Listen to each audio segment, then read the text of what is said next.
আজ আমি আপনাদের দেখাবো সৌদি আরবের রেস্টুরেন্টে আমি কি কাজ করি আর আমাদের সেকশনটা কি। তো মূলত আমি এই সেকশনে কাজ করি, এটা হচ্ছে সালাদ সেকশন। তো ফ্রিজের ভিতর কী আছে এটাও দেখাবো। আর এগুলো হচ্ছে এইভাবে ফতুরা আসে, মানে তলব আসে, এইগুলো দেখে আমরা হচ্ছে অর্ডারগুলো বানাই, এরকম মেশিনে বের হয়। প্রত্যেকটা সেকশনে এরকম মেশিন আছে, মেশিন দিয়ে ফতুরা বের হলে খাবার বানায় সেটা পাঠা দেয়। তো আমরা এভাবে খাবারের এভাবে তৈরি করি। তার ফ্রিজের ভিতর দেখাই আপনার ফ্রিজের ভিতর কী আছে। এখানে হচ্ছে ডিজাইনের খাবার আছে, এখানে সব সসগুলো এখানে রাখছি সালাদের। এখানে সব সালাদের আইটেম, শসা থেকে শুরু করে সব কিছু, এখানেও সালাদের আইটেম সব। আর এই ফ্রিজের ভিতরে আমরা অনেক খাবারগুলো রাখি।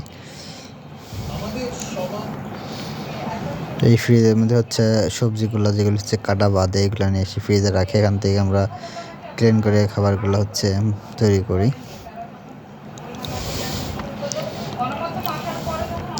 আর বাইরে আরও অন্যান্য সেকশন আছে।